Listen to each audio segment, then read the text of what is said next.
Roland Willits, All Men's Stories. Looking back and looking forward. I was absolutely wrong.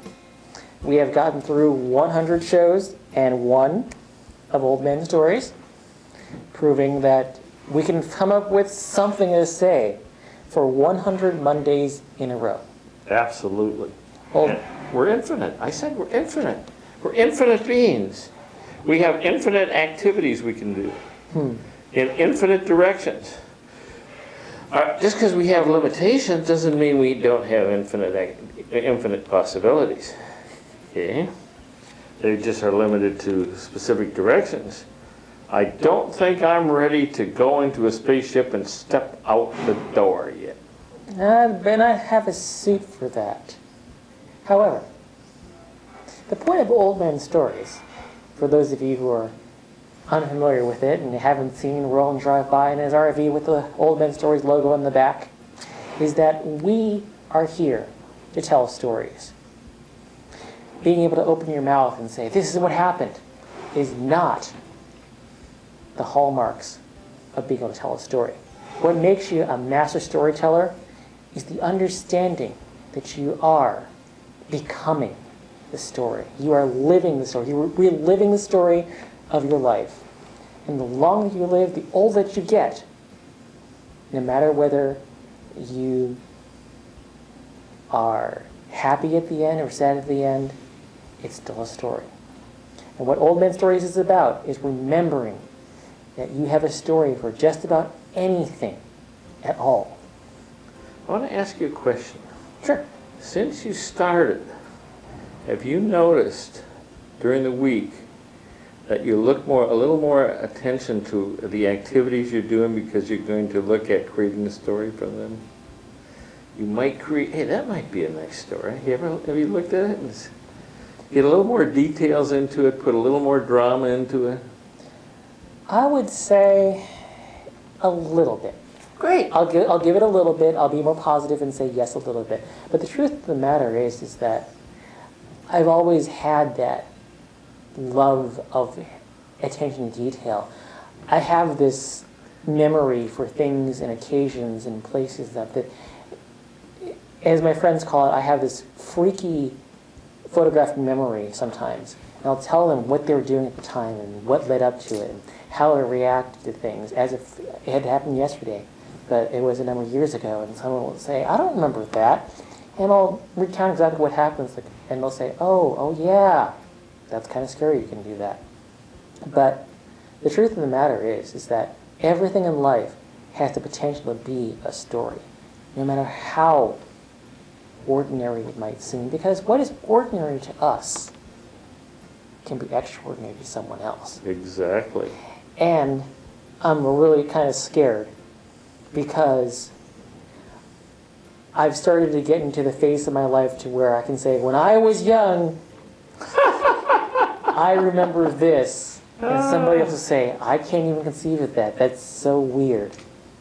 And there's a little story that I can tell, a tiny little story about what happened during one of my training classes. And the instructor said, I'm going to say this again and again until I sound like, and he paused and he said, wait a minute. For those of you who are in this class, do all of you know what a vinyl record is? And one person in the back of the class did not raise their hand. And he said, good. Only one of you does not know what a vinyl record is. Only one of you doesn't understand what a broken record is. And I thought about it and I said, short of being a DJ, you probably don't own a vinyl record player anywhere. But Roland can probably say how he owned a phonograph. That's right. And I actually was a little younger than me, but it was close. I remember very ashamedly using 45 RPM records as frisbees. Yes, I remember when they came out because we had the 78 only when I was young. They came out with a 45, and I thought that was so great, the smaller ones. But all the stories that we do are awesome. I mean, I always put myself, and I frame myself, taking me off Earth and putting me anywhere else in the universe, and having a being come up to me that can communicate and look at me and says, what do you have unique? And me being able to relate to them my uniqueness. And I know if they had a being of intelligence, if they were a being of intelligence, were ready to eat me, that they would be fascinated for endless hours listening to ways I live life. And my storytelling would go from, oh, I've heard that, to, oh, you're kidding me. You really breathe air? Wow. So, we as humans, I was thinking, we as humans love to cloister. We love other humans. Okay? I always said, once I was God. And as God, I went to everyone and I said, here, each one of you has your own solar system. No, each one of you has your own galaxies. I gave them all their own galaxies. Go, disperse, and own your galaxies. Do you know what happened after a really short time? Yeah, I don't, I'm all alone. I want someone else. We love each other. I know we like to kill each other, but we love each other.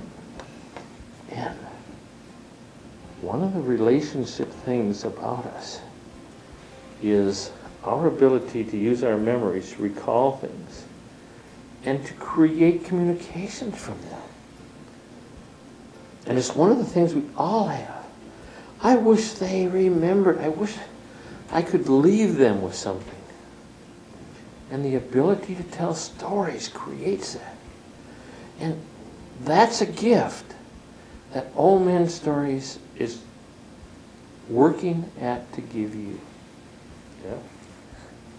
One of the things that we try to impress upon you is that by practicing storytelling, by challenging yourself to come up with a story for any given subject, even if you don't have a related story to go with it, you know somebody who does. You know somebody who did something worth like, and it's not just your own experience sometimes. Sometimes it's the experiences of your family, the people who cannot be there to tell a story. I've told stories about my grandfather who worked on the lunar landing module. I've told stories about my grandmother and her kitchen equipment. I've told stories about the butcher who used to work downstairs from when I grew up as a kid. I've told stories about the kid who lived around the block and had the bike that crashed into a set of stairs. And it's just, you are the collection of your experiences.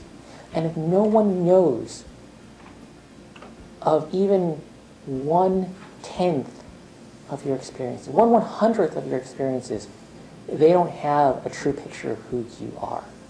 They don't understand the things that shaped you, that made you, that essentially, to understand someone is to understand what their stories are. And if you cannot share your stories, if you cannot understand that most stories that you have are new at least once to somebody who hasn't heard it before, then you haven't gotten the grasp of what being a master storyteller is. I agree. And Jeff, I was just talking earlier, right before we started, and it's like, you and I have communicated a minimum of 101 new things about ourselves. Minimum. Usually, it's double or triple that. So as two strangers a couple of years ago, we are probably some of the closest friends in the world, and we don't see each other that much. That's because we continue to tell stories about our life, and we listen to each other. And Jeff will say to me every once in a while, I said it last week, when I told him about an experience in Phoenix, he said, "Oh, I didn't know that, Roland." And you get, if you start telling these stories, even in relationships, you get to know the people around you more and more and more. And the more you know, the more you appreciate. I'd say the more you love, but that's might be a little extra step. But I don't think it's much of one. Yeah? Well, that kind of brings me to the third idea of stories, is that you can tell stories of the path that you took when you weren't on the same path as someone, and that is learning to know the person a bit better.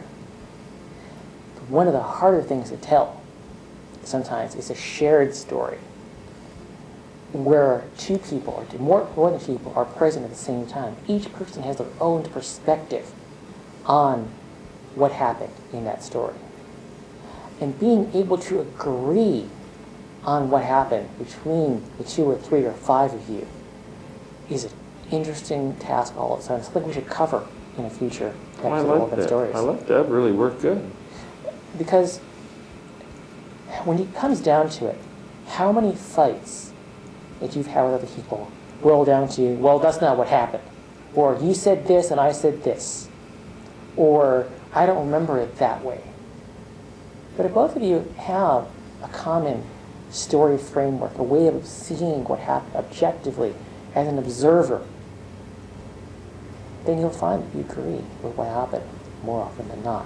At least that's the theory anyway. I don't know if it's possible, but it's something to work on for the next Lifetime. Mm-hmm. Just the rest of your lifetime. Not a long time either. We don't have a long time. We're like little flashes. I look at it like you see the little flash of the firefly, and that's our lives. I always thought of it more as the story that someone told me about stars, where stars are so distant that the light you're seeing from them is from hundreds upon thousands of years ago, and that the star you're looking at may have gone supernova. You wouldn't even know it until a lot later. That's right. Our stories are like that. So we are recording this particular story at this point in time, and this bit of collected wisdom that we've collected over 100 and odd shows to point out that when I, in the beginning of this whole journey, said, I don't know if I can get to 100 stories. I'm kind of scared about some of the things we're supposed to be talking about. I don't have stories for everything. But it's not always about having a story. As long as one of you has a story or something that you can talk about, it forms the basis of a conversation and a story all of its own. I agree. And just tie it up. Jeff didn't think he could do 101, and he's not even worried about the next 107. Oh, I'm worried. Oh, he's a little worried, but not a lot. He's very confident about his worry instead of unconfident about his worry. And what you get as you go along is that we are infinite beings with infinite stories.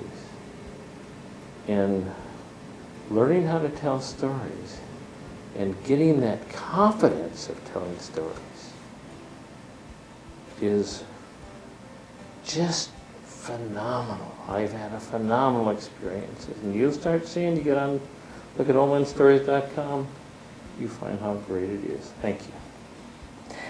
Last thought for me on this. You don't have to be old to be one of these old men storytellers. You don't have to be men either. Yes, that is very true.